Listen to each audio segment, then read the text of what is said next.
미 연준의 금리 결정이 하루 앞으로 다가왔습니다. 50bp 금리 인상, 양적 긴축과 함께 주택 저당증권, MBS의 매각 관련 언급 가능성까지 거론되며 경계감이 높아지고 있습니다. 윤석열 대통령 당선자가 다음 달 미국을 방문하는 방안을 유력하게 검토하고 있습니다. 국내 4대 그룹 총수들도 이번 순방에 함께할 것이란 관측이 나옵니다. 아파트 붕괴 사고를 일으킨 HDC 현대산업개발이 광주 화정 아이파크 8개 동 전체를 전면 철거한 후 재시공하기로 했습니다. 앞으로 실적에 미치는 영향, 그리고 경영 리스크 해소에는 얼마나 도움이 될지 자세히 분석합니다. 카카오가 오픈 채팅 방장도 돈을 벌 수 있게 하는 등 수익 모델 확장 방침을 밝혔습니다. 5천만 한글 사용자뿐 아니라 타 언어권으로의 시장 확대 계획도 언급됐습니다.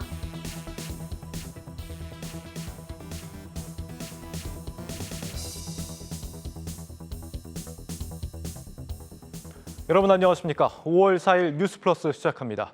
FOMC 결과 발표를 하루 앞둔 오늘 그야말로 폭풍 전야 같은 하루였습니다. 증시 상황부터 진단합니다. 오민지 박찬희 기자 나와 있습니다. 내일 FOMC 예정대로 빅스텝이겠죠? 이 파월과 연준 인사들이 꾸준히 예고를 해온 만큼 큰 이변은 없을 것으로 보입니다. 이미 많이 알려진 것처럼 0.5%포인트 인상이 가장 유력한데요. 이 0.5%포인트 인상이 진행이 된다면 2000년 이후 이 파격 금리 인상이 되겠습니다. 이뿐만 아니라 금리 인상보다 더 강력한 대차대조표 축소, 이른바 양적 완화까지도 발표될 것으로 예상이 되는 상황인데요. 긴축이죠? 네네, 양적 긴축이죠. 이 대차대조표 축소는 연준이 보유하고 있는 자산, 그러니까 채권과 같은 자산들을 줄이면서 이 시장에 풀었던 유동성을 걷어들인다는 의미입니다. 따라서 증시에서는 어느 때보다 좀 긴장감이 높은 상황입니다. 미국장은 사실 최근에 어느 정도 좀 큰 폭의 조정이 있었습니다. 이 FOMC 전후로 해서 흐름이 좀 어떻게 될 걸로 전망이 됩니까? 네, 우선 이런 2000년 이후에 처음 단행되는 금리 인상이니까요. 0.5%포인트를 인상했던 당시로 한번 돌아가서 그때는 시장의 반응이 어땠는지 한번 보겠습니다. 그래프를 한번 보시면 S&P 500의 모습인데요. 2000년 5월에 이렇게 단행이 됐습니다. 이 3월에 최고점을 기록했던 거에 비하면 5월에 좀 다소 주춤하는 모습을 보이지만 다시 8월까지는 계속해서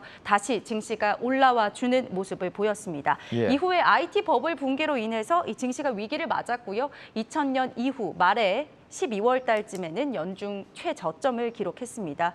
이 IT 주들이 버블 붕괴로 줄줄이 좀 하락세를 보이면서 2001년 연준은 금리를 다시 인하시키기까지 했습니다. 이 당시 증시가 연준의 금리 인상 발표 이후에 그 영향으로 하락을 했다라기보다는 IT 버블 붕괴로 인한 영향이 더 컸다, 이렇게 보는 게 타당하겠는데요. 이 금리 인상 이슈는 이미 시장에 예고돼 있었던 것이고요.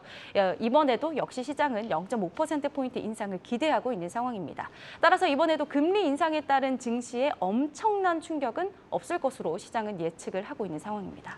사실 이 국내 증시도 과거 금리 인상기를 보면 흐름은 조금 비슷했습니다. 차트를 보면 가장 최근 이 미국의 금리 인상기였던 2015년에서 2018년 사이 연준은 총 9차례 금리를 인상했었는데요. 이 기간 코스피 지수는 17% 넘게 올랐습니다. 지수는 8차 금리 인상 이후 미중 무역 갈등이 심화되면서 10월 한 달간 그제서야 13% 급락을 했는데요. 이렇게 과거 자료만 보면 금리 인상이 지수에 미치는 악영향은 크지 않다는 것을 알 수 있습니다. 다만 이번에는 조금 다를 수 있다는 지적도 함께 나옵니다. 바로 물가 때문인데요. 2015년 당시 미국의 소비자 물가지수 상승률은 0%대였던 반면 현재는 6%를 넘어섰습니다. 이는 연준의 목표치인 2%를 크게 뛰어넘은 수준입니다. 증권업계에서는 여전히 시장에 불확실성이 많기 때문에 하락은 아니더라도 반등이 쉽지 않다는 입장입니다.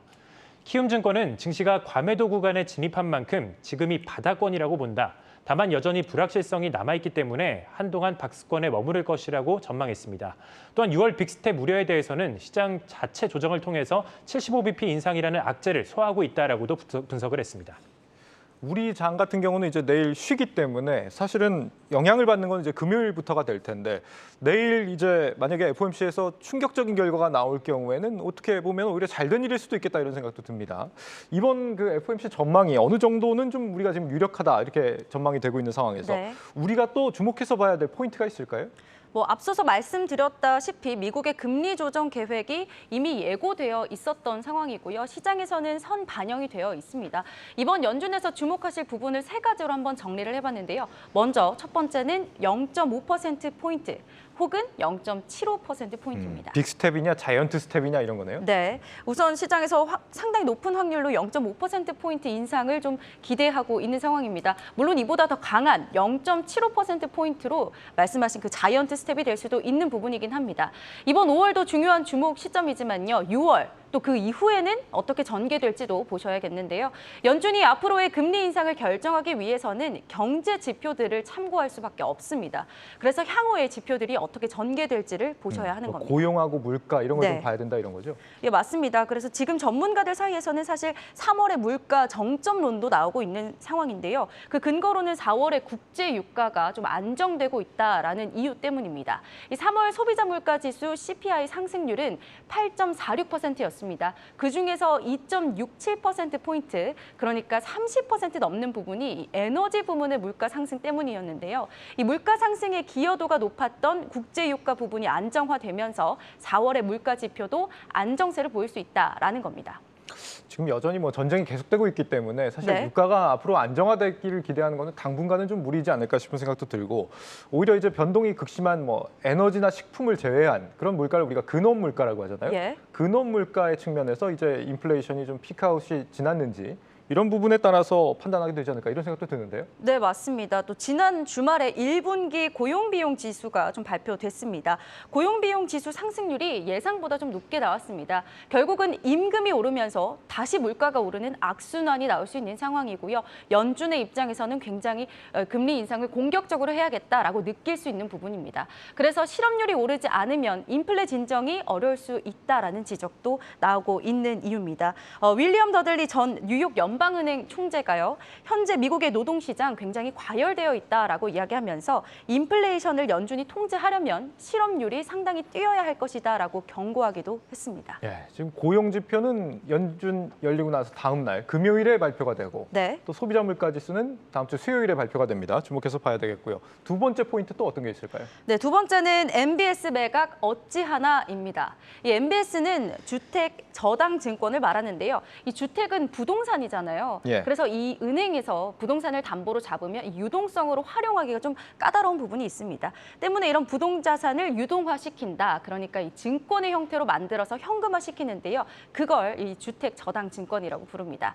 이걸 유동화해주는 기관이 연준과 같은 중앙은행인데요. 연준이 MBS를 매각하겠다라는 말은 그러니까 이렇게 현금화했던 시장에 풀었던 유동성을 다시 걷어들이겠다라는 겁니다. 이 말이 시장의 유동성을 줄이는 양적 긴축의 스타트가 될 수 있다. 이런 메시지가 됩니다. 이번에 이제 MBS 매각 그 거론 가능성이 나올 수 있다 이런 거죠? 네, 맞습니다. 네, 지금 미국에서 이제 집값이 치솟고 있는 상황인데 이 MBS 매각을 한다는 의미는 다른 의미에서는 집값을 좀 방어하는 그런 측면도 있겠습니다. 그렇습니다. 이 메커니즘을 좀 이해하셔야겠는데요. MBS를 매각하면 주택을 담보로 한 유동화가 좀 어려워집니다. 때문에 모기지 금리가 오르게 되고요. 그러면 자연히 좀 신규 주택을 매수하려는 수요가 줄게 되겠죠. 이러면서 주택 가격이 안정화될 수 있다 이렇게 보는 겁니다. 현재 미국이 물가를 산정할 때 주택 비용이 거기에 30%를 넘게 차지하고 있습니다. 따라서 이 주택 비용을 잡으면 연준이 물가 관리를 하기 훨씬 더 용이해질 수 있다라는 겁니다. 여기에 대해서는 증시 전문가들의 의견도 좀 분분한 상황이긴 합니다. 연준이 물가 잡기에 혈안이 돼 있기 때문에 이 MBS 매각으로 주택 물가를 잡을 것이다, 단행할 것이다 라는 입장도 있고요. 최근에 모기지 금리가 올라가면서 이미 긴축 효과를 보고 있다. 그래서 굳이 연준이 경기를 심각하게 둔화시키면서까지 MBS 매각을 하지는 않을 수 있다. 이렇게 보고도 있는 겁니다. 알겠습니다. 마지막 세 번째 관전 포인트는 뭐가 있습니까? 네, 마지막 포인트는 파월의 눈동자입니다. 이 앞서 보신 것처럼 이 연준이 인플레이션을 잡는 과정에서 실업률 증가가 우려되는 상황인데요. 결과적으로는 이 실업률이 오르면 경기 침체 우려감이 높아지지 않습니까? 이 인플레 파이터로 팔을 걷어붙인 파월이 경기 침체의 그림자를 어떻게 바라볼 것인가가 중요한 겁니다. 이 과거의 인플레이션을 잡기 위해서 금리 인상이 단행된 이후에도 경기 침체가 나타나지 않은 시기도 분명히 있었습니다. 물론 전문가들은 이러한 두 마리 토끼 잡기가 쉽지는 않을 것이다 이렇게 경고하고 있는데요. 이와 관련해서 글로벌 콘텐츠부 이지효 기자가 윌리엄 더들리 전 총재를 직접 인터뷰해봤습니다. 현지 시간 3일부터 열리는 미국 연방공개시장위원회 FOMC에 관심이 집중되는 가운데 2009년부터 2018년까지 뉴욕 연은을 이끌었던 윌리엄 더들리 전 총재는 공격적인 기준금리 인상을 점쳤습니다. But I think the Fed is a very strong mind right now to move rates up pretty sharply over the next 6 months, probably to around 2.5%. That's a pretty close estimate of what they see as neutral. 그러면서 연준의 긴축 속도가 빨라지면 경기가 침체 국면에 진입할 수 있다고 말합니다. So the Federal Reserve has to tighten monetary policy enough to slow the economy down so the unemployment moves up. The problem is whenever the unemployment rate moves up more than marginally, the next stop is a full-blown recession. 경기가 이른바 연준의 금리 빅스텝을 견디지 못하면 주식시장은 침체를 선행해 크게 흔들릴 가능성이 있다고 지적합니다. In terms of the stock market, I think the stock market is probably going to struggle. Number one, earnings growth is going to slow. Number two, the Fed is tightening monetary policy. And number three, the risk of recession, not this year, but in 23 and 24 is increasing. 그는 현 상황에서 기술주로 대표되는 성장주에 투자하는 건 조심해야 한다고 말합니다. So I think it's really the rise in real rates that's weighing on the high growth companies. So you want to start to think about areas of the stock market that are less cyclical. So consumer non-durables, for example, healthcare, for example, things that people are going to buy regardless, whether times are good or whether times are bad. 더들리 전 총재는 폭락장에서도 꿋꿋한 내수주에 관심을 두는 한편 상장지수 펀드, ETF 등 대안투자를 통해 수익을 올리는 전략이 유효하다고 주장합니다. But the big thing is to be a long-term investor with a balanced portfolio. If you do that, my own personal, investing strategy is to hold broad-based ETFs and just hold them as a core part of my portfolio and don't worry about it when the stock market goes up or down. 한국경제TV 이지우입니다. 네, 이 월가 전문가들 진단을 보면 이번 금리 결정 이후에 이제 불확실성이 해소된다고 무조건 시장이 반등할 것이다라고 보는 거는 좀 무리가 있는 것 같습니다. 경기가 이제 생각만큼 좋지 않은 상황에서 물가 때문에 지금 금리를 올리게 되면 오히려 리스크가 될 수도 있기 때문에 장기 우상향 시나리오가 이번에도 맞느냐 조금 더 신중하게 고민할 필요가 있겠습니다. 박 기자, 이번에 금리가 오른다고 한다면 주목해서 봐야 될 업종은 어떤 게 있을까요? 네, 이 금리 인상으로 수혜를 받는 업종과 피해를 받는 업종으로 나눠봤습니다. 먼저 수혜를 보는 업종으로는 이 대내외 악재 속에서도 선방을 해주는 이 경기 방어주가 있습니다. 생필품, 자동차 등이 여기에 속합니다. 또한 원자재나 토지 관련주 같이 치솟는 물가에 오히려 수익을 올리는 인플레이션 수혜주도 포함이 됐습니다.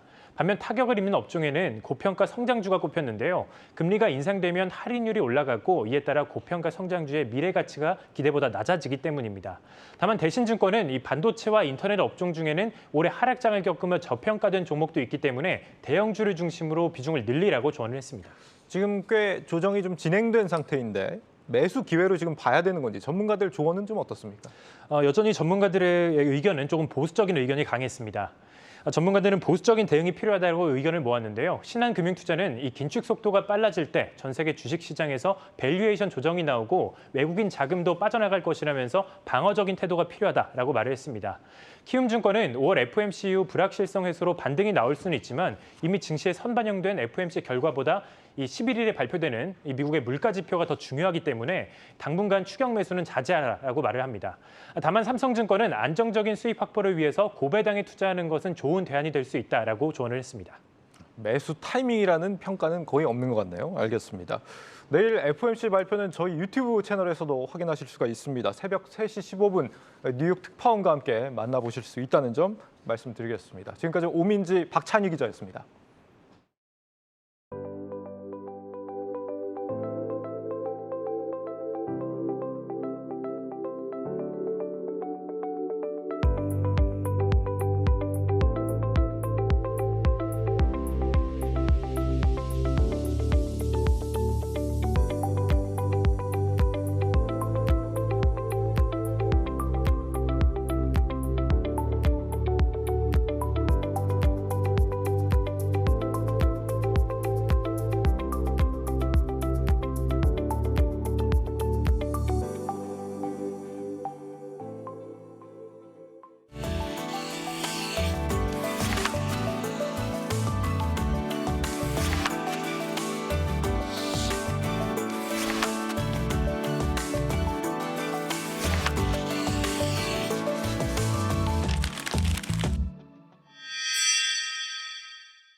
윤석열 대통령 당선자가 다음 달 미국 순방을 고민하고 있는 것으로 저희 취재 결과 확인됐습니다. 이 사안을 단독 취재한 경제부 문성필 기자 나와 있습니다.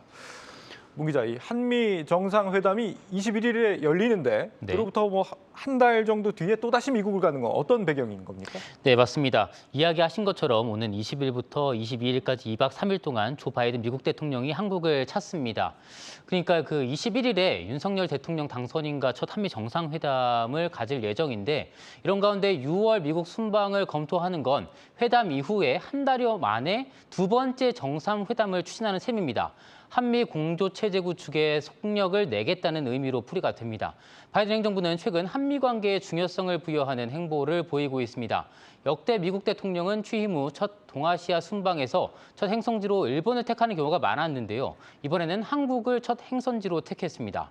새 정부 첫 정상회담이 미국 대통령 방한을 통해 성사된 것도 29년 만의 일입니다. 네, 4대 그룹 총수도 함께 동행을 한다라고 하는데 네. 이 경제 외교에 대한 어떤 무게를 두는 그런 순방이 아닌가 이런 생각도 드는데요. 네, 맞습니다. 이재용 삼성전자 부회장, 그리고 최태원 SK그룹 회장, 정의선 현대자동차그룹 회장, 구광모 주 LG 대표 등 국내 4대 그룹 총수들도 미국 순방에 참여할 가능성이 현재로서는 굉장히 높습니다. 예. 이들은 이달 21일에 바이든 대통령과 별도 회동을 갖습니다. 이때 반도체와 전기차, 배터리, 바이오 등의 각 분야에서 안정적인 공급망 구축에 협력해달라는 미국의 요청이 있을 것으로 전망이 됩니다. 다음 달 순방 때 이들은 이 요청에 대해서 구체적인 투자 계획과 지원 방안 등을 가지고 갈 것으로 관측이 됩니다. 미국 상무부를 찾아서 이와 관련한 논의를 할 것으로 보이는데요. 바이든 대통령은 그동안 반도체, 배터리 등의 공급망 강화 등 경제 안보 차원의 협력을 강조하는 행보를 보여왔습니다. 실제 미국에 세워지는 삼성의 파운드리 공장, 그리고 현대차의 전기차 생산기지, SK와 LG의 전기차 배터리 공장 등은 미국에서도 핵심 공급망, 그리고 대규모 일자리 창출 성과로 평가받고 있습니다. 네, 정부 출범과 동시에 4대 그룹들 힘 좀 받겠습니다. 이번에 미국에 가서 좀 조율해 볼 만한 사업이라고 한다면 어떤 걸 좀 기대해 볼 수 있을까요? 이 작년에 4대 그룹이 그 문재인 대통령 그 방미 때 같이 갔었던 적이 있습니다. 예. 이때 한미 정상회담을 앞두고 열린 미 상무부와의 비즈니스 라운드 테이블에서 44조 원에 달하는 미국 투자 계획을 밝혀서 이슈가 되기도 했었죠. 먼저 삼성전자는 미국의 파운드리 라인 추가 증설을, SK이노베이션은 조지아주의 배터리 3사 공장 증설을 각각 검토한다고 밝혔고요. LG에너지솔루션은 배터리 공장 2곳을 신설하고 지엔과 오하이오주 배터리 합작 공장을 신설하겠다고 밝힌 바 있습니다. 현대차그룹은 전기차 현지 생산을 비롯해 설비 확충 계획을 내놓기도 했습니다. 네, 이런 투자에 상응하는 협력 방안 강구될 네. 수 있겠습니다. 오늘 제목과 해시태그 정리를 해볼까요? 네, 제목은 윤석열 6월 미국 간다. 그리고 해시태그는 한미 정상회담 6월 방미 추진, 그리고 매달 보면 정들어 이렇게 하겠습니다. 네, 수고했습니다. 경제부 문성필 기자였습니다.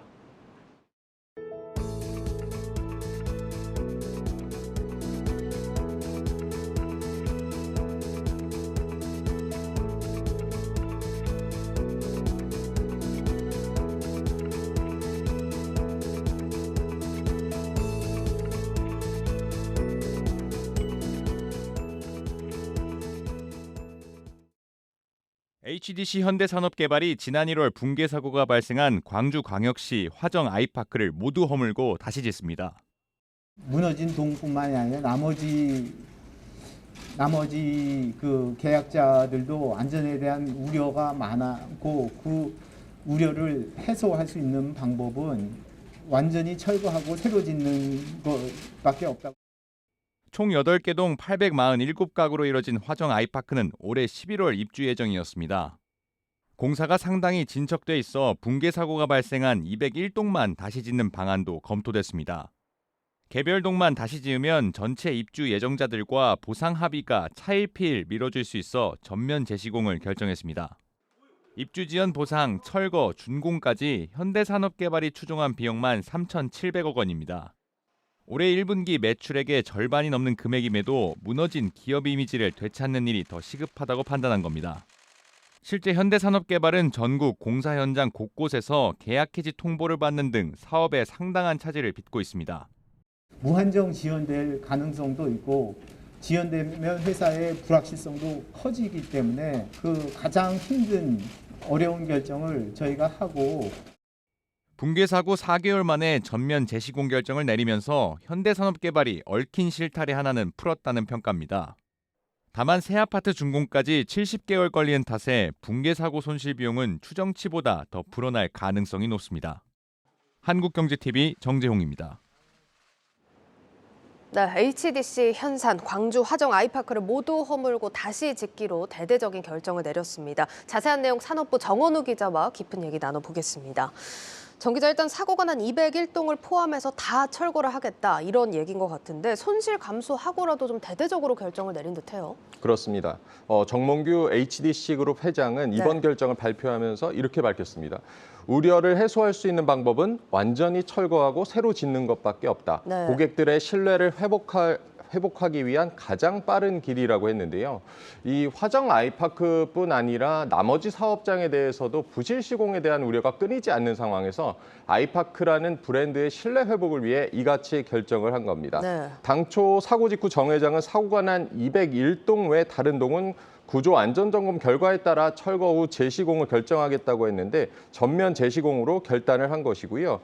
화정 아이파크 외벽 붕괴 사고는 지난 1월 11일 발생했습니다. 이번 결정은 사고 이후 약 4개월 만에 결정이 됐습니다. 지금 소요 비용으로 3,700억 원이라고 아까 좀 리포트에서 나온 모습이었는데 그렇습니다. 이게 전면 재시공하는 비용까지 다 포함이 된 금액입니까? 그렇습니다. 철거와 재시공 그리고 입주 지연에 따른 주민 보상비까지 다 포함해서 3,700억 원이 추산이 된 것이고요. 화정 아이파크는 1, 2단지로 나뉘어져 있는데 당초 총 8개 동 847가구가 올해 11월 30일 입주할 예정이었습니다.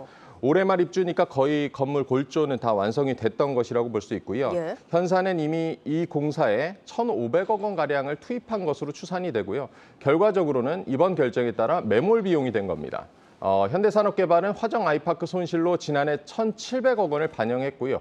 올해 추가로 2,000억 원을 비용 처리할 예정입니다. 그러면 지금까지 이제 손실 처리된 비용만 3,700억 원인데 지금 아까 말씀을 해주셨지만 재시공에 보상비까지 합쳐서 3,700억 원으로 좀 예산을 잡은 거잖아요. 이게 가능할까요? 현대산업개발이 아닌 다른 건설사 관계자와 얘기를 나눠봤는데요.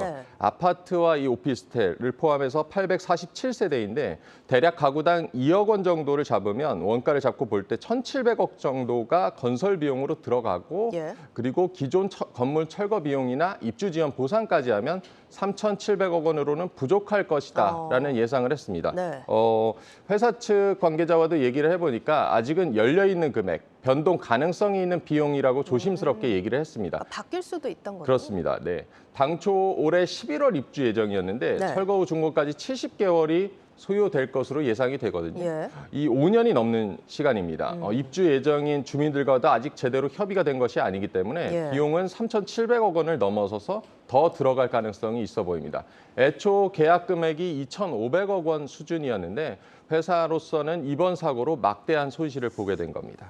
그럴 수밖에 없는 상황인 것 같은데 3,700억 원 저희가 이렇게 쉽게 얘기는 하고 있지만 이게 HDC 현산 매출이랑 좀 비교해서 보면은 적지 않은 금액일 것 같습니다. 그렇습니다. 어느 정도 비중일까요, 이게? 네, 지난해 현대산업개발의 매출을 봤는데요. 3조 3,639억 원이었습니다. 영업이익은 2,734억 원이었는데요. 매출액의 10%가 넘고 연간 영업이익을 넘어서는 수준을 이번 사고로 잃게 되는 겁니다.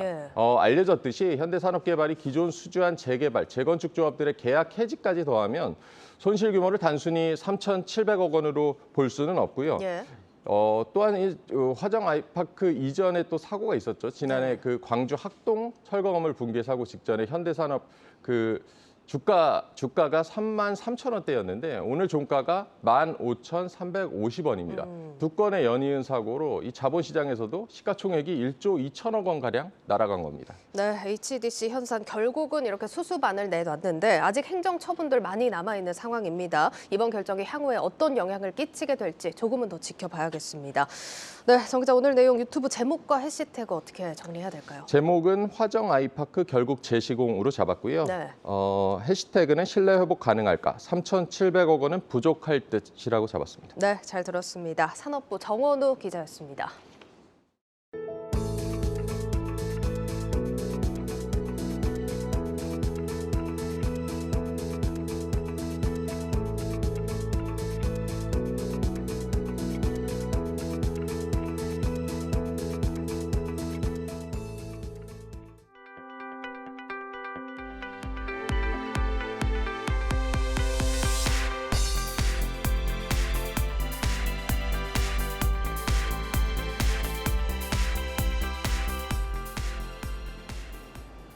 네, 오늘 카카오 1분기 실적을 발표를 했습니다. 전년 동기 대비 보면 성장은 했지만 시장 예상치에 못 미치면서 좀 부진하다라는 평가가 나오고 있습니다. 오늘 카카오 컨퍼런스 콜이 있었는데 어떤 내용들 오갔는지 IT 바이오부 정호진 기자와 이야기 들어보겠습니다.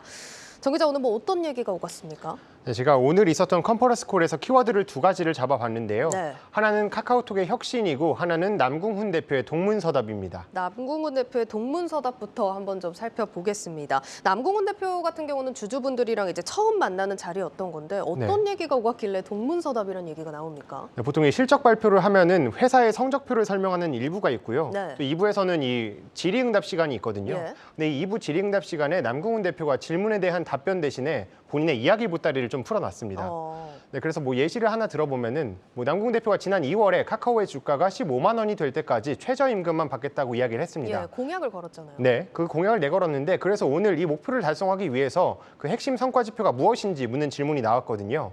이 질문은 물론 이 주가 부양을 위해서 뭐 어디에 투자하고 어떻게 노력할 건지를 묻는 질문인데 네. 그런데 이 남궁훈 대표는 보통 대표직에 오르면 자사주를 매입하면서 의지를 다져왔는데 이번에는 본인이 현금이 없어서 주식을 못 샀다고 합니다. 그렇다 보니까 본인의 뭐 의지를 밝히기 위해서 뭐 동기부여 차원에서 뭐 카카오 이렇게 공약을 내걸었다고 얘기를 했거든요. 이게 그런데 대표가 15만 원 공약을 발표한 이후에 뭐 제가 자료를 살펴봤더니 개인 투자자들이 카카오 주식을 5조 6천억 원어치를 매수했습니다. 이 발언이 나온 이후에요? 그렇습니다. 그렇다 보니까 공약을 믿고 베팅한 개인 투자자들은 굉장히 예. 답답한 노릇인 거죠. 그렇겠네요. 공약을 믿고 투자하신 분들이 있다는 건 분명히 알 텐데 좀 의아한 답변이긴 합니다. 뭐 또 다른 동문서답이 있었나요? 네, 카카오에서 톡비즈 매출을 연내 40%까지 키우겠다는 전망을 제시했었거든요. 예. 근데 이 부분에 대해서도 어떻게 할 건지 구체적인 답안을 내놓지 못한 겁니다. 물론 현재는 금리 인상을 비롯해서 뭐 환율 문제도 있고 전쟁이 장기화되는 이슈들도 있고 네. 굉장히 거시적인 경제 환경들이 많이 바뀌고 있잖아요. 사실 테크 기업들이 사업하기 좋은 환경은 아니죠, 지금이. 그렇습니다. 그래서 이 같은 영향으로 좀 1분기에 톡비즈 매출도 23%가량 성장을 했습니다. 예. 물론 뭐 견조한 성장세이긴 한데 네. 예상했던 그 전망을 내걸었던 40%에는 굉장히 부족한 성장치잖아요. 근데 40%면은 뭐 지금보다 배로 성과를 내야 되는 거고 연내면은 사실 기간이 얼마 남지 않았잖아요. 그렇습니다. 물론 이 카카오가 주문부터 결제까지 이어지는 뭐 네이버의 스마트 스토어와 비슷한 통합 거래 플랫폼을 내세우겠다고 얘기도 하긴 했습니다. 네. 그런데 아까 말씀 주신 것처럼 23%에서 40%까지 한 번에 획기적인 반등을 어떻게 할 것이냐에 대해선 구체적인 방안을 내놓지 못한 겁니다. 알겠습니다. 뭐 이런 부분들 동문서답이었다라는 평가들이 나오고 있었습니다. 자, 카카오 주주분들 좀 답답하셨을 것 같은데 이번에는 비전에 대해서 한번 또 들어보도록 하겠습니다. 첫 번째 키워드로 좀 돌아가 보죠. 카카오의 혁신이었습니다. 네. 어떤 내용입니까? 카카오톡의 혁신인데요. 남궁 대표가 이 지인 기반의 카카오톡 메신저를 이 비지인 기반, 그러니까 모르는 사람들도 함께 대화할 수 있는 플랫폼으로 탈바꿈하겠다고 밝혔습니다. 보통 이 카카오톡은 대화를 하기 위해 들어가잖아요. 예. 그러다 보니까 뭐 톡을 보내고 나면은 보통 끄는 앱인데 이렇다 보니까 뭐 카카오톡에 다양한 기능들이 있음에도 불구하고 이 기능 등을 이용하는 사람들이 많이 없었다는 겁니다.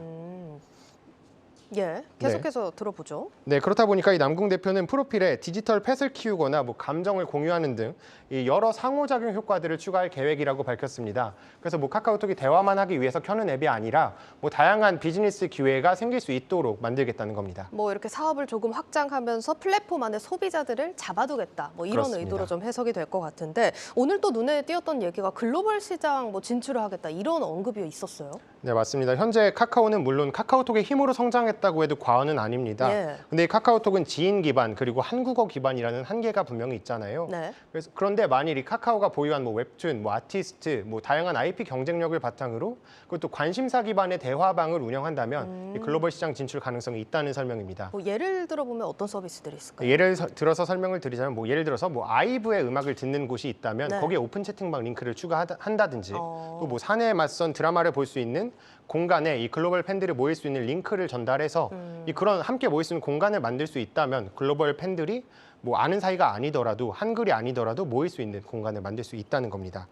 여기다가 좀 더 추가적으로 말씀을 드리자면 이 대화방에 뭐 커머스 내용들을 추가할 수도 있겠고요. 네. 또는 뭐 굉장히 다양한 내용들을 추가하면서 사업을 더 확장할 수도 있다는 내용입니다. 알겠습니다. 포부가 대단한 카카오입니다. 카카오 주가에도 반영이 될 수 있을지 좀 성과를 기다려보죠.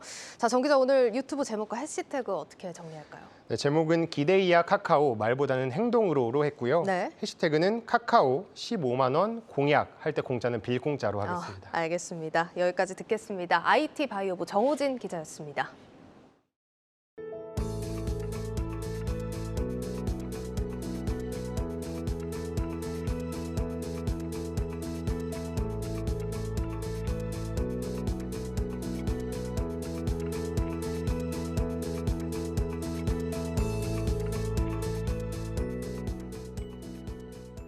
네, 국내 주식시장에서 공매도가 부분 재개된 지 1년이 지났습니다. 그 사이 공매도 잔고 3배나 늘었다고 하는데 개인 투자자들은 이 공매도 재개 이후 국내 증시가 부진하자 이 공매도를 주가 하락의 주된 이유로 꼽고 있는 상황입니다. 실제로 공매도 주가 하락에 상당 부분 영향을 끼친 걸로 드러났습니다. 보도에 홍업표 기자입니다. 지난해 5월 3일 대형주 중심의 공매도 부분 재개가 실시됐습니다. 코로나19 팬데믹으로 증시가 급락하던 2020년 3월 공매도를 전면 금지했다 규제를 일부 완화한 것입니다. 공매도 거래가 재개된 지 꼭 1년 만에 공매도 잔고는 약 3배 늘었습니다. 지난해 5월 3일부터 지난 3일까지 1년 248거래일 동안 공매도 거래 대금은 148조 원, 유가증권 시장이 111조 원, 코스닥이 37조 원입니다. 단연 외국인의 비중이 높았습니다. 외국인은 전체 148조 원 중 107조 원으로 72.6%를 차지했고 기관도 37조 원으로 25.1%를 기록했습니다. 실제로 공매도는 주가 하락에 영향을 미쳤습니다. 올해 삼성전자의 주가를 분석해보면 공매도 거래 대금이 가장 많았던 3월 7일 장중 7만 원이 붕괴됐습니다. 역시 공매도가 많았던 4월 15일 52주 신저가를 기록했고 4월 28일에도 52주 신저가를 다시 썼습니다. 삼성전자뿐만 아니라 유가증권 시장 시가총액 상위 종목들 대부분이 공매도를 이겨내지 못했습니다. 시총 상위주 중 공매도 잔고가 많은 종목들은 주가 하락폭도 상대적으로 컸습니다.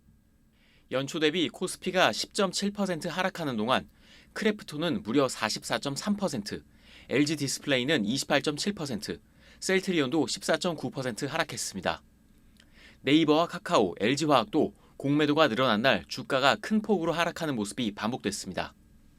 공매도는 가격 발견 같은 순기능도 있지만 개인 투자자에게는 여전히 먼 나라 이야기입니다.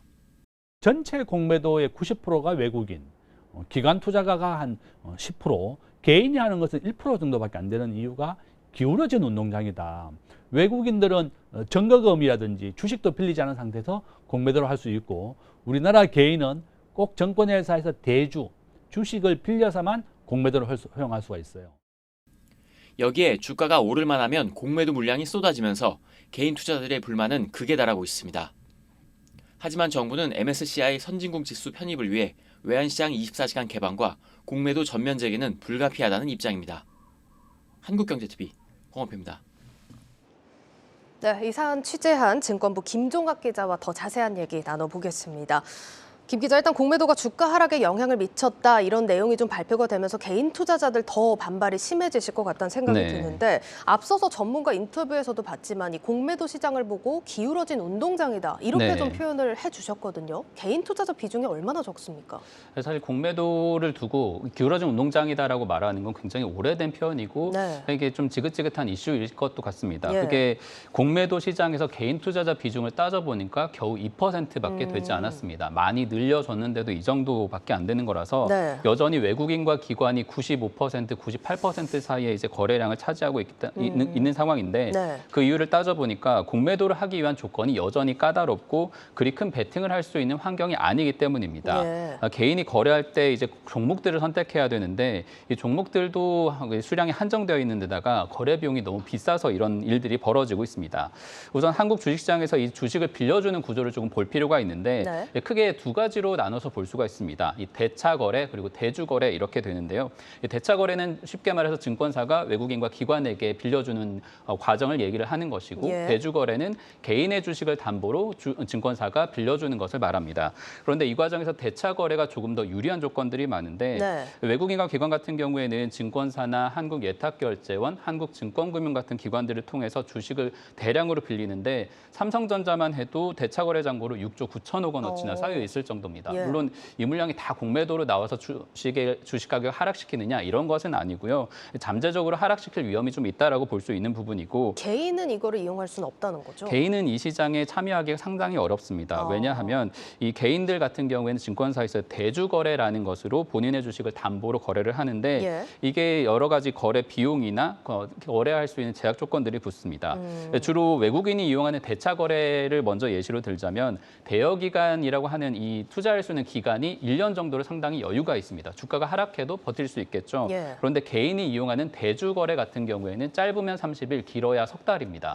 그러니까 최근처럼 주가가 하락하는 기간은 굉장히 버티기 힘들겠죠. 예. 또 하나는 이제 공매도 과정에서 내야 하는 수수료 문제인데 네. 이 대차 거래 같은 경우에는 연 4%를 넘지 않지만 대주 거래는 5%, 많게는 7%씩 받는 곳도 있습니다. 이렇게 되면은 매달 들어가는 비용들이 크다 보니까 예. 개인들이 수익을 내거나 거래할 여력이 줄어들 수밖에 없습니다. 문제는 하나 더 있는데 가령 삼성전자 외 여러 중소형주를 거래하고 싶은 공매도 수요가 있을 텐데 예. 개인들이 거래할 수 있는 주식을 증권사가 보유한 게 너무 적은 상황이고 한국증권금융을 이용해서 거래를 하자고 해도 여기서 빌려줄 수 있는 주식도 아주 턱없이 부족하다고 합니다. 그래서 자연스럽게 현재 허용되어 있는 코스피 200 종목 안에서 거래를 하게 되는데 네. 개인들이 원하는 중소형주를 할 수 없다 보니까 뭐 거래량이나 거래 비중이 자연스럽게 줄어들 수밖에 없는 그런 환경에 있는 겁니다. 예, 뭐 개인 투자자들 불만이 나올 수밖에 없는 구조라는 생각이 듭니다. 자, 그런데 차기 출범, 이제 차기 정부 출범을 네. 앞두고 이제 공매도 관련해서 언급이 나왔습니다. 이 부분도 한번 짚어볼까요? 네, 차기 정부가 이 공매도 부분에 있어서 개인 투자자 의견들을 굉장히 많이 수렴해 왔거든요. 예. 그래서 공매도 제도를 일부 손보겠다라고 대통령직 인수위원회가 국정과제 가운데 포함시켜서 발표를 했습니다. 공매도 제도 개선 방안을 보면 개인이 공매도하는 과정에서 주식을 빌릴 때 적용하는 담보 비율이라는 게 있는데 네. 이게 현재 140% 정도로 제한을 하고 있거든요. 예. 이거를 좀 더 합리적인 수준으로 낮추겠다라는 계획을 내놨습니다. 가령 카카오 주식을 만약에 하락할 것으로 봤다 해서 1억 원어치를 공매도하고자 하는 투자자는 1억 4천만 원 정도를 가지고 있어야 공매도를 할 수 있는 상황인데 이거를 한 1억 원만 있어도 거래할 수 있도록 하겠다라고 좀 더 검토하겠다, 좀 더 긍정적으로 보겠다라는 겁니다. 네. 근데 이런 기준을 보게 되면 이제 개인 투자자 같은 경우에는 자연스럽게 접근하기 어렵던 시장에 진출을 할 수 있게 되는 건데 반면에 이제 그럼 외국인이나 기관은 어떤 비중의 대가를 받았느냐라고 볼 수 있는 건데 개인과 비교해서 외국인과 기관은 담보 비율이 105% 정도 됩니다. 그러니까 개인은 140%나 되는 큰 돈을 맡겨야 이제 거래를 할 수 있는 반면에 외국인이나 기관은 그냥 더 적은 비용으로 더 낮은 수수료로 공매도를 할 수 있다 보니까 이 시장의 주도권을 쥐고 개인들을 흔들 수 있는 상황이다라는 거겠죠. 그런 부분에서 있어서 개인들이 많은 불만들을 토로했었던 게 이번에 반영이 되는 겁니다.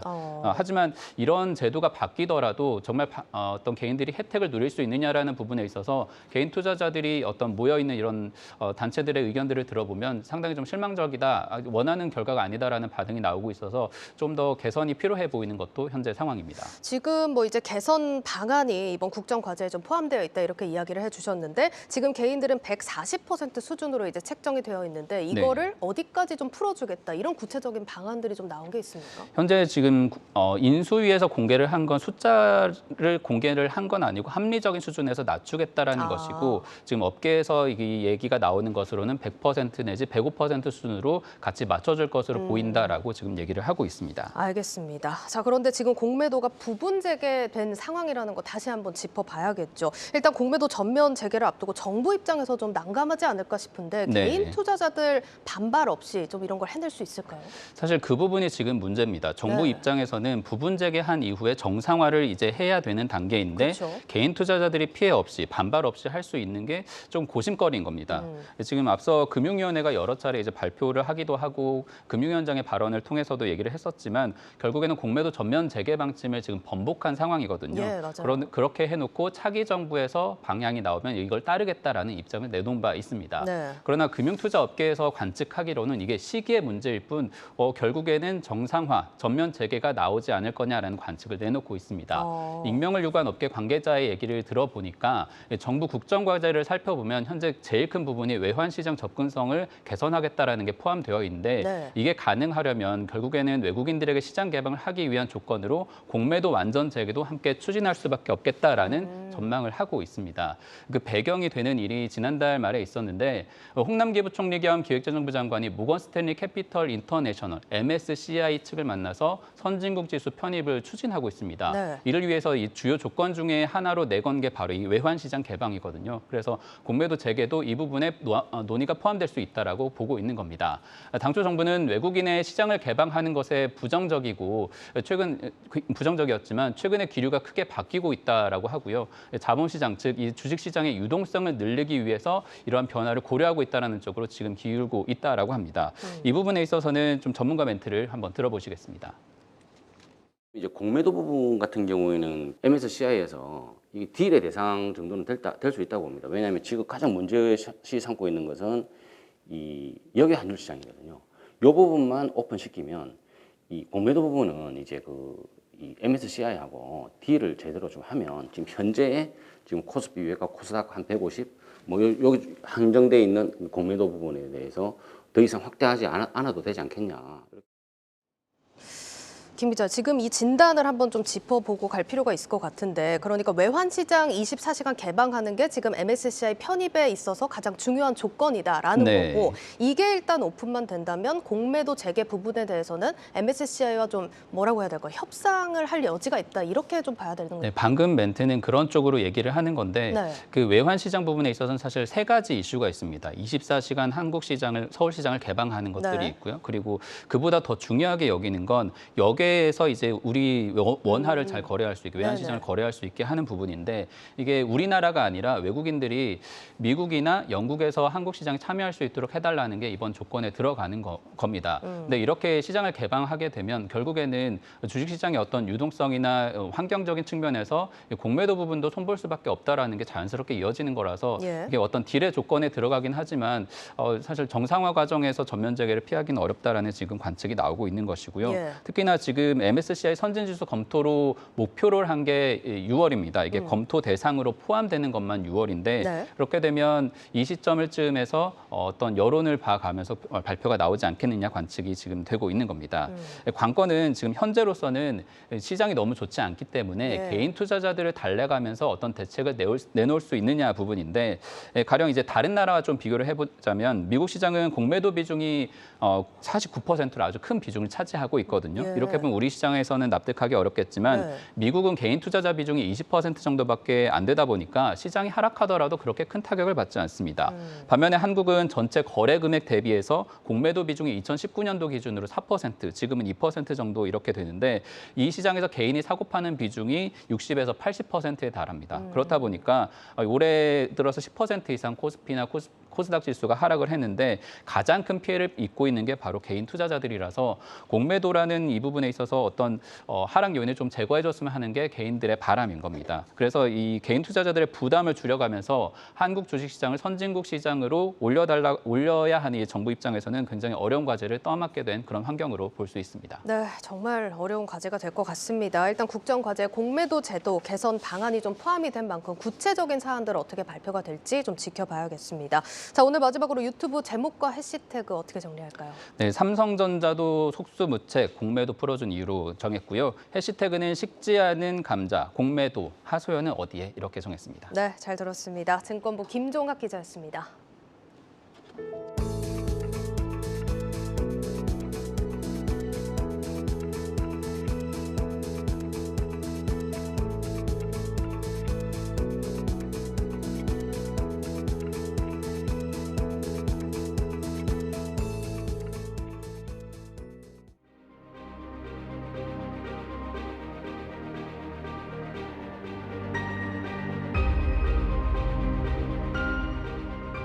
Why should I buy some Bitcoin from you?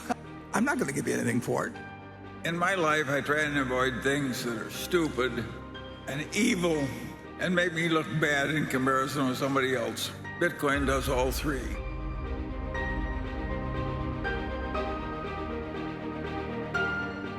cryptocurrencies are very good trading vehicles, but if they become successful as currencies, I don't think most governments will let that happen.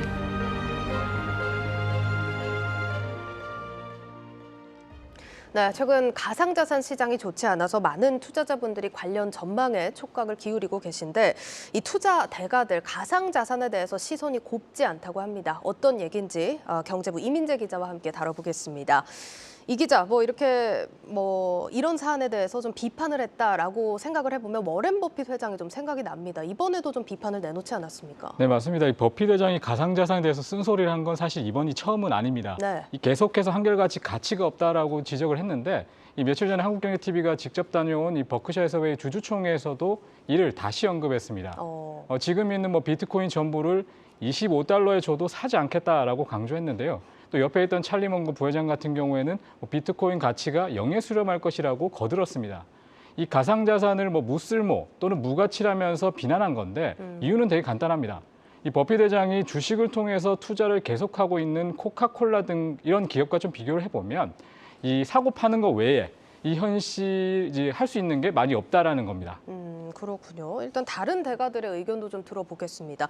조지 소로스 회장 같은 경우는 지난해 가상 자산을 매수했다 이렇게 또 언급을 하기도 했잖아요. 네, 맞습니다. 소로스 회장 같은 경우에는 지난 2018년에 스위스 다보스 포럼에서 사실 이제 가상 자산에 대해서는 좀 거품이 껴있기 때문에 안정적이지 않다라고 계속해서 좀 지적을 했거든요. 네. 그런데 이후에도 보면 이 소로스 펀드의 이 가상 자산 투자를 좀 승인을 했고. 또 지난해 이게 소로스 펀드 CEO가 이 코인을 보유하고 있다라고 인정을 했습니다. 하지만 좀 양은 많지 않다라고 선을 그었는데요. 이 위험 회피, 즉 해지를 위한 것이라고 했지만 일종의 좀 실험에 그친 것이라는 분석이 우세합니다. 이게 최근의 월가와 좀 비슷한데 이 확신보다는 이 적극적인 투자자를 좀 잡기 위해서 이 가상 투자에 나서는 것 아니냐라는 분석과 좀 맞아떨어집니다. 네. 이런 점을 볼 때 이 소로스 회장도 가상자산을 마냥 좀 낙관적으로 본다라고 말하기는 좀 어려워 보입니다. 그러니까 매수를 한다고 다 긍정적으로 본다 이렇게 좀 생각을 하면 안 될 것 같네요. 자, 그런데 최근 이제 한국경제TV에 또 직접 출연을 해주신 분입니다. 짐 로저스 회장은 이 가상자산이 거래 수단으로는 괜찮은데 통화로 자리 잡기는 어려워 보인다 이렇게 또 이야기를 해주셨거든요. 네, 맞습니다. 거래 수단으로는 긍정적이다. 이 한 점은 최근의 월가의 시각과 크게 다르지 않은데요. 네. 그런데 이 기존에 이제 가상자산이 통화가 되기 어렵다고 말한 점은 좀 깊이 들여다볼 필요가 좀 있어 보입니다. 이 로저스 회장 같은 경우에는 기축 통화의 어떤 패권을 지켜야 하는 미국 정부 입장에서 이 탈중앙화를 목적으로 하는 가상자산을 통화로 좀 인정하지 않을 것이라는 것이 이제 주로 강조 포인트인데요. 네. 이와 관련해서 분석은 이 가상자산이 주목을 받던 이 초창기부터 부각됐던 부분입니다. 이 당시에는 각 정부가 이 본격적인 활동을 하기보다 가상자산에 대한 정의를 내리기 좀 바쁜 시기였기 때문에 논의가 다소 좀 이르다는 평가가 많았습니다. 네. 하지만 지금은 다릅니다. 이 미국 등 각국의 정부의 움직임이 좀 본격화되고 있다는 점에서 이 로저스 회장의 분석에 좀 힘이 실립니다. 예, 실제로 기축 통화국이죠. 미국에서부터 좀 달라진 움직임이 포착이 되고 있지 않습니까? 네, 맞습니다. 3월에 이 바이든 미국 대통령이 이 가상자산과 디지털 화폐에 대해서 좀 이 연구에 대한 행정명령을 내린 것을 좀 네. 구체적으로 살펴볼 필요가 있는데요. 이 좀 단기적으로 보면 이 가상자산 활성화에 초점이 분명히 맞춰지고 있습니다. 하지만 이제 장기적으로 보면 이 달러 패권을 가상자산 시장에서도 좀 유지하고 싶은 미국의 전략이 좀 숨어 있다라는 평가가 좀 우세합니다. 네. 이를 위해서 좀 미국 정부 같은 경우에는 중앙은행 디지털 화폐, CBDC라고 흔히들 많이 얘기하는데 이와 관련해 좀 주목하고 있는데요. 이 CBDC 같은 경우에는 비트코인이나 이런 민간 가상자산과 좀 달리 이 중앙은행에서 발행하는 것이 좀 중심인데 블록체인을 기반으로 한다는 점은 동일합니다. 하지만 이 가상자산이 이제 점점 이 기존 화폐에 좀 위협을 가하고 있는 만큼 이 정부가 주도하는 CBDC에도 좀 준비에도 좀 가속도가 붙을 것이라고 좀 이런 전망들이 많이 나오고 있는데요. 예. 이 가상자산 같은 경우에는 운반의 편리함, 지속성, 희소성 이런 화폐 조건은 갖췄지만 이 각각의 코인에 대한 신뢰성, 이 가격의 안정성 등에서는 좀 한계가 있습니다. 이런 점에서 좀 CBDC, 특히 미국에서의 CBDC가 등장하면 기존의 가상자산 같은 경우에는 투자 대상은 될 수가 있지만 통화로는 좀 자리 잡기 어려워 보입니다. 네, 뭐 말씀해 주셨듯이 CBDC가 사실 아직은 와닿지는 않습니다. 그래도 미국에서 이게 현실이 되면 많은 변화가 있을 것 같은데 어떤 변화들이 좀 거론이 되고 있을까요? 일단 뭐 기존의 가상자산 같은 경우에 통화의 기능이 좀 사라지는 셈이니까 좀 약화되는 면이 있을 것 같고요. 네. 그리고 이로 인해서 가격 역시 좀 출렁일 수가 있습니다. 이 법정 통화로 특히 뭐 비트코인을 채택한 뭐 엘살바도르나 뭐 중앙아프리카 공화국 등도 좀 영향을 받을 것으로 보입니다. 네. 다만 좀 이런 부분에 대응하기 위해서는 이 민간 가상 자산들도 변화하고 있는데요. 이 대표적인 예가 이 가격 안정성에 초점을 맞춘 스테이블 코인입니다. 이 스테이블 코인 같은 경우에는 기존의 뭐 달러라든지 이런 통화와 1대1 호환을 하는 등 가격을 일정한 비율로 맞추는 형태의 코인인데요. 이 세계적인 자산 운용사 블랙록 같은 경우에 스테이블 코인 중 하나를 이제 발행하는 서클에 좀 투자 결정을 내렸습니다. 네. 여기서 좀 전략적인 협정을 통해서 이 가상자산 서비스를 개발할 계획입니다. 네, 뭐 가상자산 시장도 그렇지만 사실 전통적인 금융도 많은 변화가 예상되잖아요. 어떤 부분 좀 예고를 하고 있을까요? 일단 기존적으로 보면 뭐 페이나 뭐 신용카드와 CBDC가 과연 뭐가 다른지에 대해서 좀 문의가 많은데요. 네. 일단 뭐 둘 다 좀 중앙 정부가 관리를 하고 있고 뭐 디지털화가 돼 있다는 점은 분명 동일합니다. 하지만 이 가상자산의 핵심이 블록체인, 즉 분산 원장 기술이 적용되느냐 여부가 좀 중요한데요. 현재 통용되는 디지털 금융 같은 경우에는 거래를 하려면 모두 좀 특정한 기관 등을 통하게 돼 있습니다. 뭐 신용카드는 단말기를 통해서 뭐 결제 정보가 벤사 등 여러 곳을 거쳐 결국 카드사에 전달이 됩니다. 네. 하지만 CBDC 같은 경우에는 현재 그 가상자산과 같이 직접 거래가 가능하고 또 거래 내역은 중앙 서버가 아닌 여러 서버에 기록되는 방식으로 이루어집니다. 문제는 이렇게 되면 현재와 같은 중간 매개체 역할을 하는 기관들 같은 경우에 조금 역할을 좀 사라질 수가 있는데요. 일단 뭐 시중은행 같은 경우에 현재는 중앙은행이 시중은행을 또 시중은행이 일반 이용자들을 대면하는 구조인데 여기서 시중은행의 역할이 조금은 줄어들 수 있거나 변동이 있을 수 있습니다. 네. 물론 좀 이 부분에 대해서는 계속해서 문제 제기가 있기 때문에 이 부분을 고려하는 것이 지금 정부가 CBDC를 준비하는 어떤 그런 점에서 주안점이 될 것으로 보입니다. 네, 알겠습니다. 여기까지 듣도록 하겠습니다. 경제부 이민재 기자였습니다.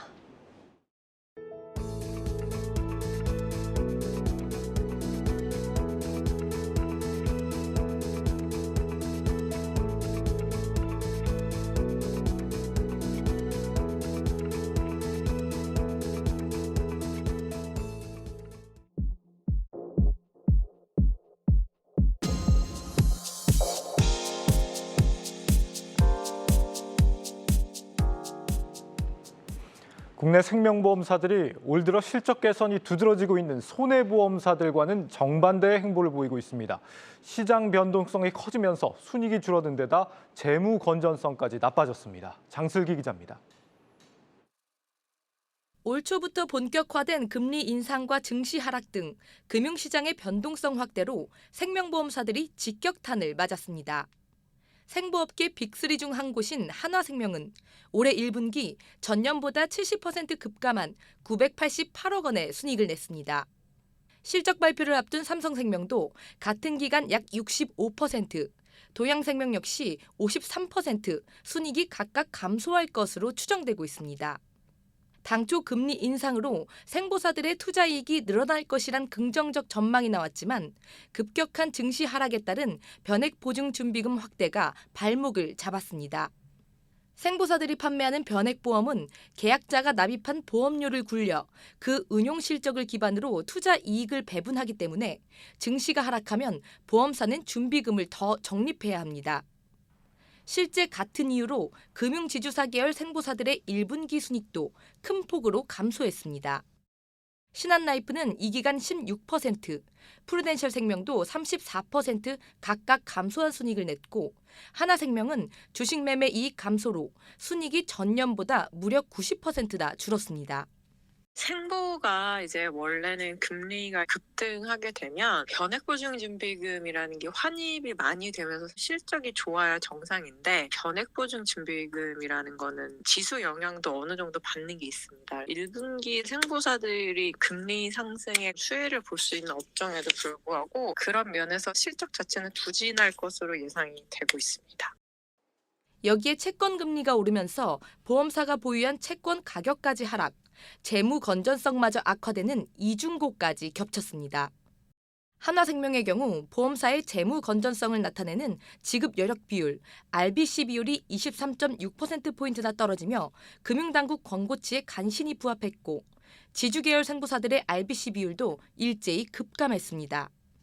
이례적으로 RBC 비율 공개를 미뤘던 NH농협생명의 경우에도 금융당국 권고치를 소폭 상회하는 수준까지 비율이 떨어졌을 것으로 추정되고 있습니다.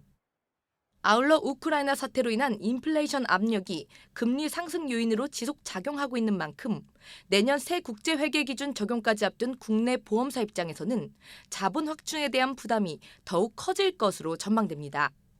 한국경제TV 장슬기입니다.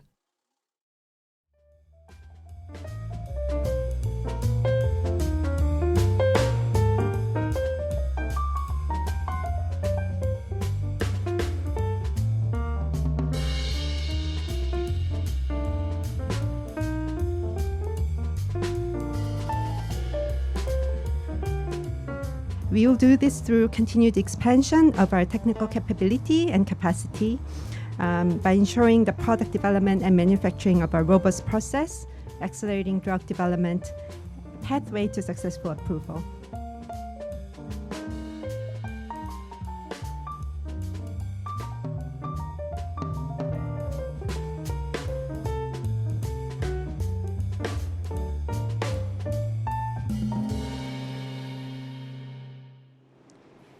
뉴스 플러스를 마치겠습니다. 여러분 고맙습니다.